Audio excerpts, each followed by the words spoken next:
አሁን የመቶ ሰው ዘፈን ኃጢአት ነው አባይ ይለኛል። እሱ የሚያስተላልፍበት አንግል በጣም የተለየ ነው።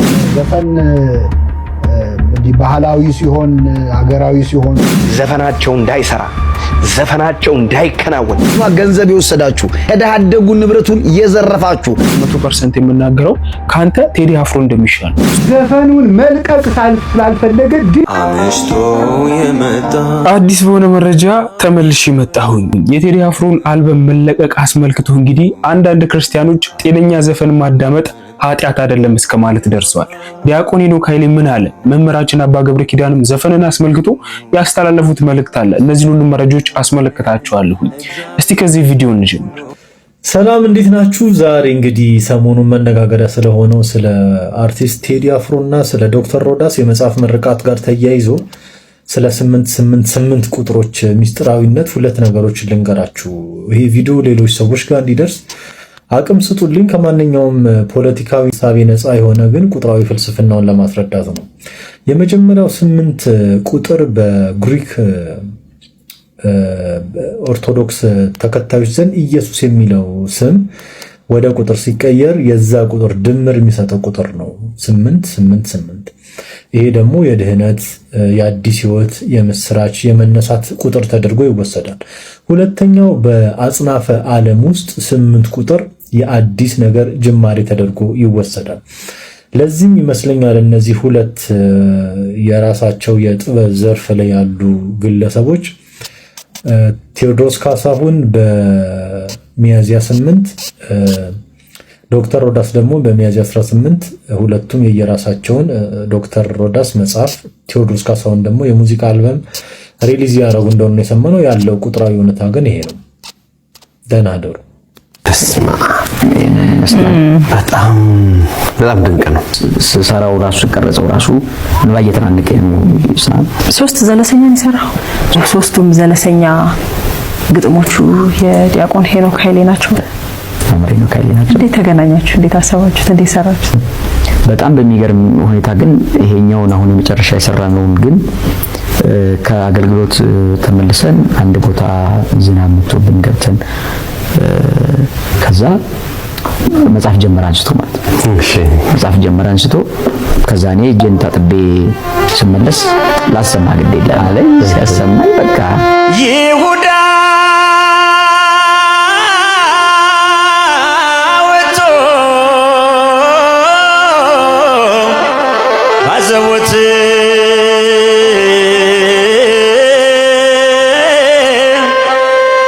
ገበያ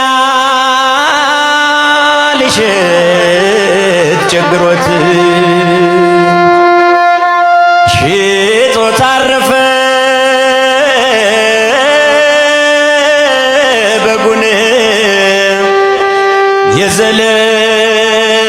የዘለዓለም ምግቡን።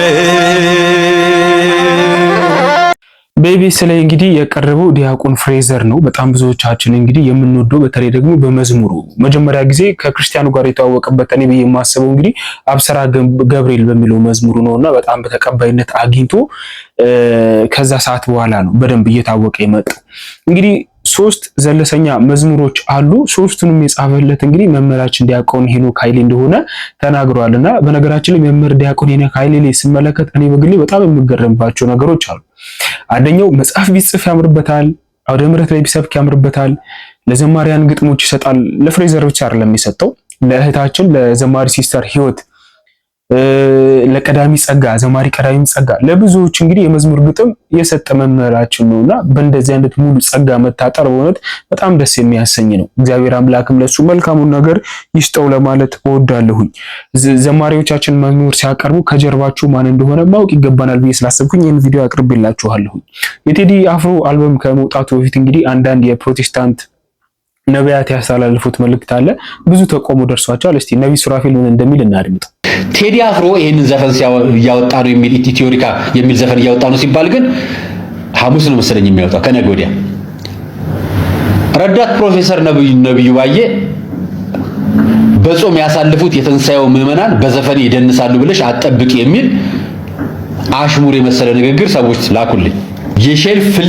ሼፊልድ ዌንዝዴይ ደጋፊ ሆነሽ ለትንሳኤ የሼፊልድ የዋንጫ ዘፈን አውጥተሽ የአርሰናል፣ የሊቨርፑል፣ የማንቸስተር፣ የሲቲ ብሎም የሁሉም የሊጉ ቡድኖች ደጋፊዎች እንዲሁም ጊዜያቸውን ሁሉ በጾምና በትጋት ያሳልፉትን የትንሳኤው ምዕመናን በዘፈኔ ይደንሳሉ ብለሽ ከጠበቅሽ ዓለሙንም ኳሱንም በሰመመን ነው የምታዩ ማለት ነው ሲል ተናግሯል።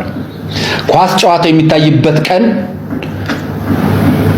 እየተኛሽ ማታ በስካር መንፈስ የምታየው የሃይላይትና የጨዋታ ዘገባ ተመስርተሽ ስለ ሊጉ ቁር በሚል ድምጽ ለመተንተን እንዳትሞክሪ ኳስ አዋቂዎች ይመክራሉ።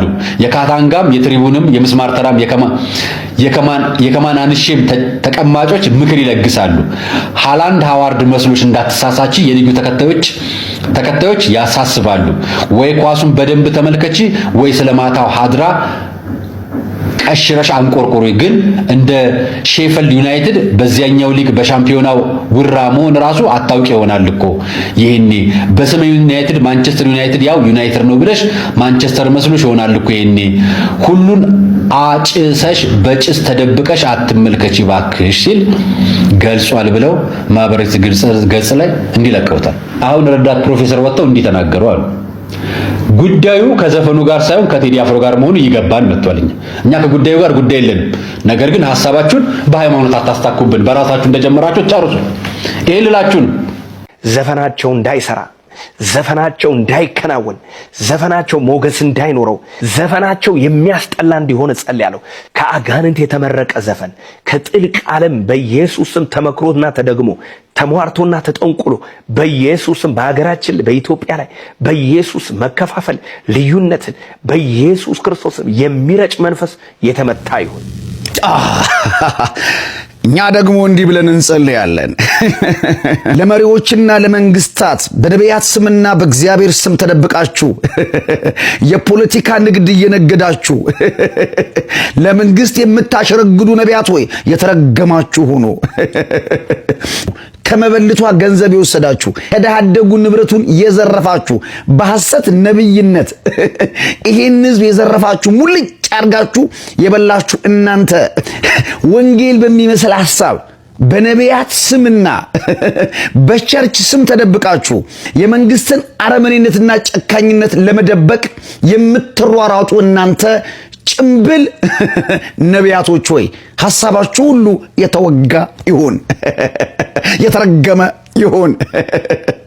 ከደሃደጓ ከመበልቷ ከምስኪኑ ህዝብ የሐሰት ትንቢት ተናግራችሁ ምንም ስራ ሳትሰሩ ሳትወጡ ሳትወርዱ ሀብት ንብረት አከማችታችሁ እንዲህ ባለ መንገድ ከየት አምጥተህ ነው? አንተን ከየት አምጥተህ ሰርተነው ለፍተነው ደከመነው ይሄን ሁሉ ሀብትና ንብረት ያፈራው አይደለም። በሐሰት ትንቢት ከዚህ ምስኪን ህዝብ ግራና ቀኙን ከማያቅ ህዝብ የዘረፍከው ሀብትና ንብረት ነው። እንዲህ አምሮብህ ተንደላቀ እንዲህ አይነት ቤት ውስጥ የምትኖረው አንተ ይሄን ምስኪን ህዝብ በሐሰት ትንቢት እያጭበረበርክ ነው አይነት የተንደላቀቀ ህይወት ውስጥ የምትኖረው። ምዕመኑ ግን ያው እንደምታውቀው ማጣት ችግር ወገቡን አጉጦት ይኖራል። አንተ ግን እንዲህ በተንደላቀቀ ቤት ውስጥ ትኖራለህ። ምን እያደረክ ደሃደጓን መበልቷን እየዘረፍክ ሲያሻ ደግሞ ወንጌል በሚል ስም ነብይ ነኝ በሚል ስም ለመንግስት ግርድና እየሰራህ በእንዲህ አይነት መንገድ ይሄው እንዲህ አይነት የተንደላቀቀ ቤት አለ። እኔ ምልህ ማለት ነው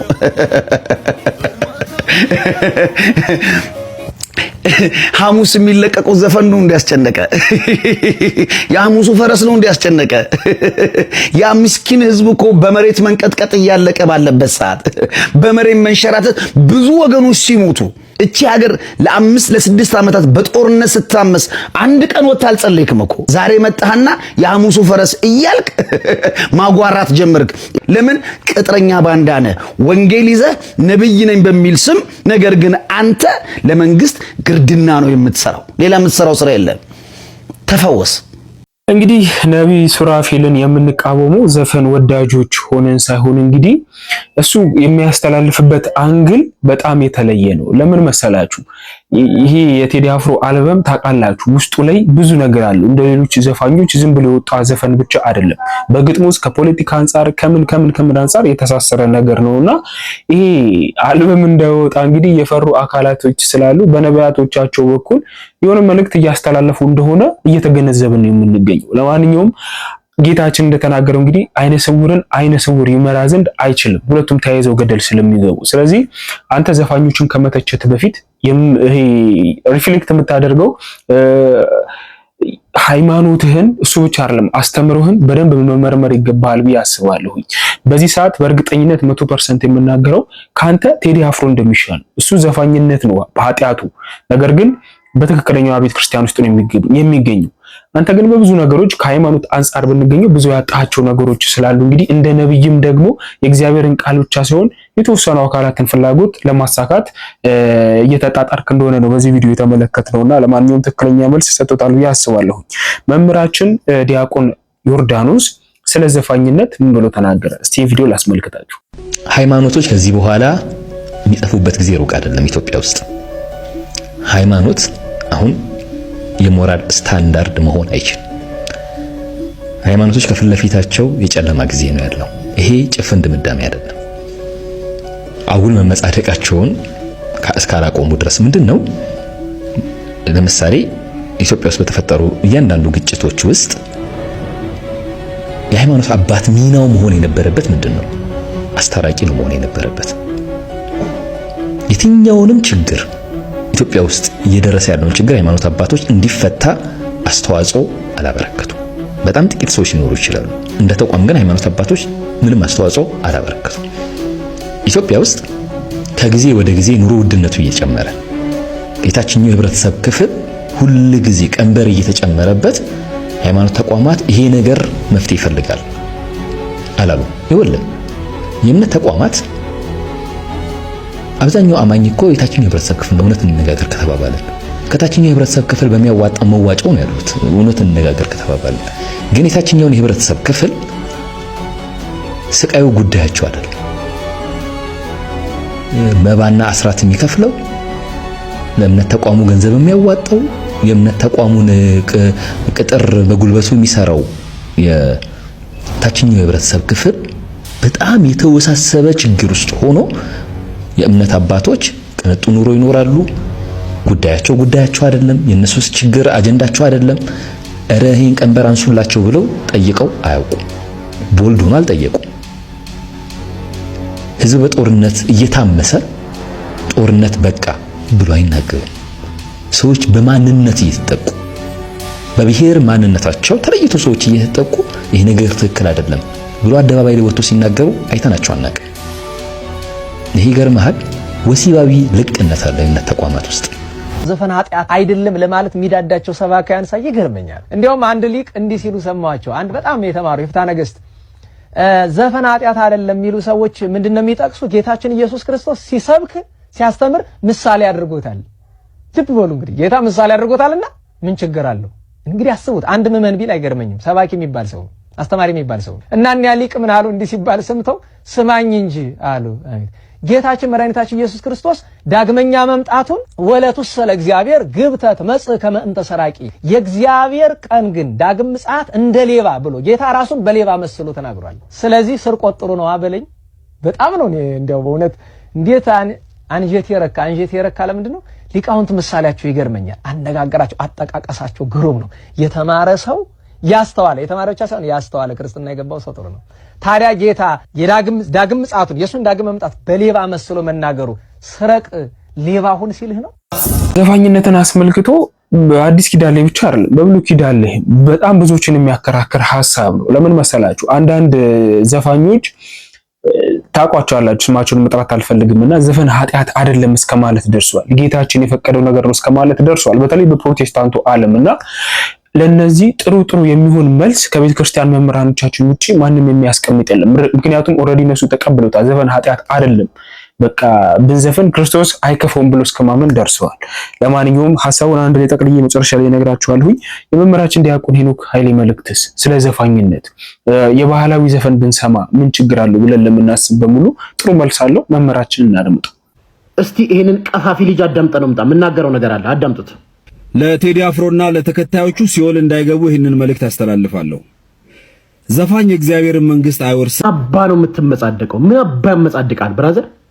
ዘፈን ኃጢአት ነው። ገላትያ 5:21 ላይ ዘፋኝነት መንግስት ሰማያት አይወርስም ይላል። ይሄ ሁሉ የሚያውቀው ሐቅ ነው። ሰውን ወንጌል እየጠቀስክ ማስተማር እንጂ ቴዲ አድማጮች ሲኦል ነው የምትገቡት። አንተ ማን ፈራጅ አደረገ? እዚህ ምድር ላይ ዘፈን ብቻ ነው ኃጢአት ያለው ማን ነው? ስንት ኃጢአት አለ። ስንት እንዳንተ ሐሜት ኃጢአት አይደለም? ምቀኝነት ኃጢአት አይደለም? ቅናት ኃጢአት አይደለም? ብራዘር ተንኮል ኃጢአት አይደለም? እንዳንተ አይነት ቁጭ ብሎ እንደ ወይዘሮ ቁጭ ብሎ ቡና መጠጣትና ሰው ላይ ማማት የሰውን እምነት መንካት ኃጢአት አይደለም? ብራዘር ዘፈን ብቻ ኃጢአት እንደሆነና እስከዛሬ ዝም ብለህ እከሌ ዘፈን ሲያወጣ ዘፈን ኃጢአት ነው የቴዲ አፍሮ እንትኖች ሲኦል ነው የምትገቡት ማን ፈራጅ አደረገ?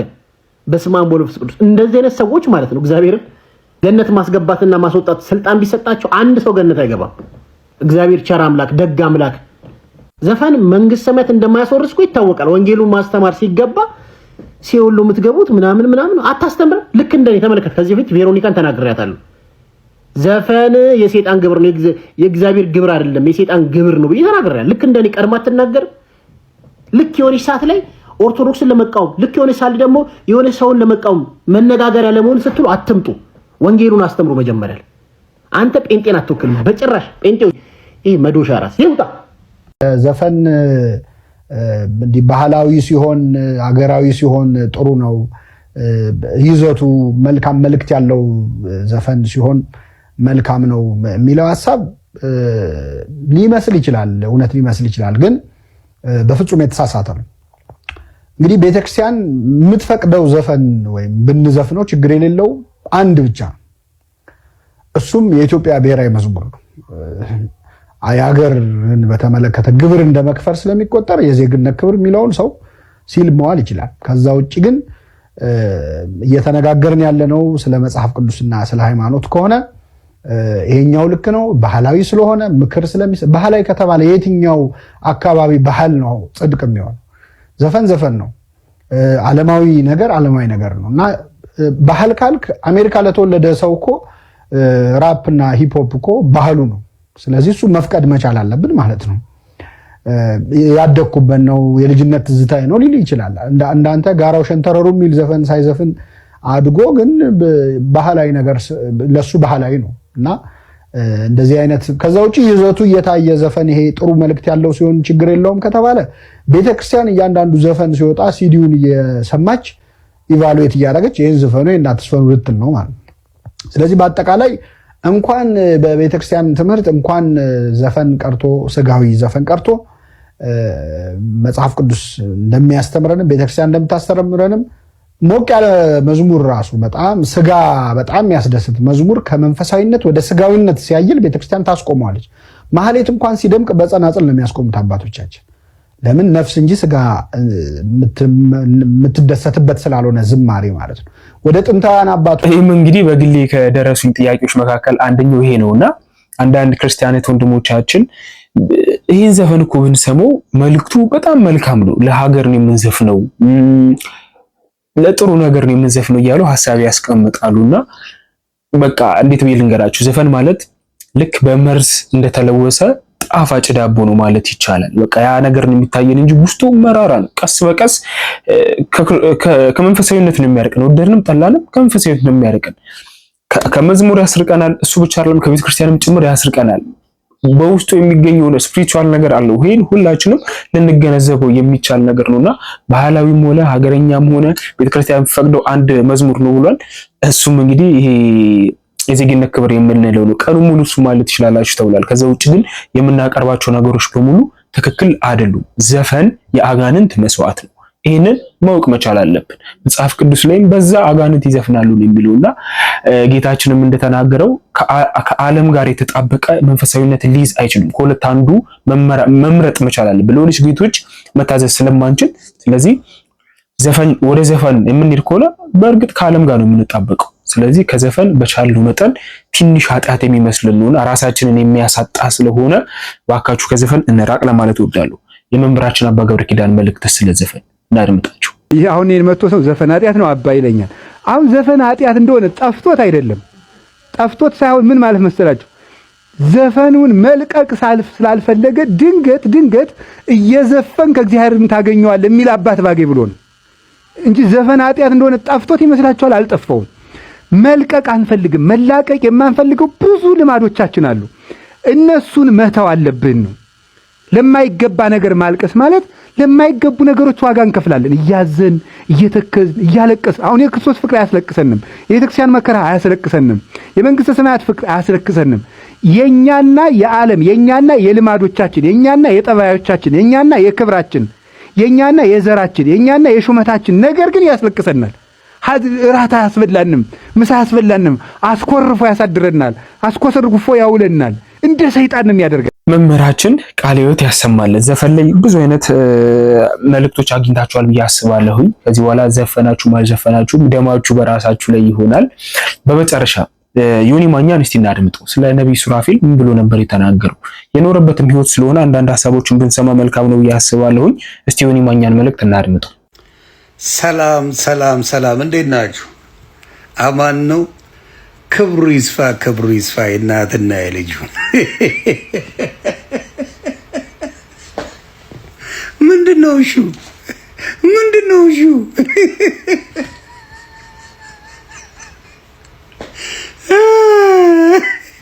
ምን ሲል ሰማሁት? የተለቀቀ ነገር አይቼ የሐሙሱ ፈረስ ሐመስ ላይ የሚወጣ ዘፈን ረግሜዋለሁ፣ ወግቼዋለሁ ምናምን። እኔ የምልህ ሰይጣን ከመቼ ጀምሮ ነው ፈረስ ያለው?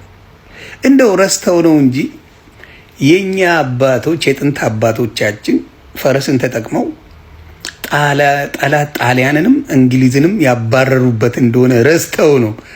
አንተ የሐሙስ ፈረስ ብለህ ለሰይጣን ትሰጣለህ እንዴ?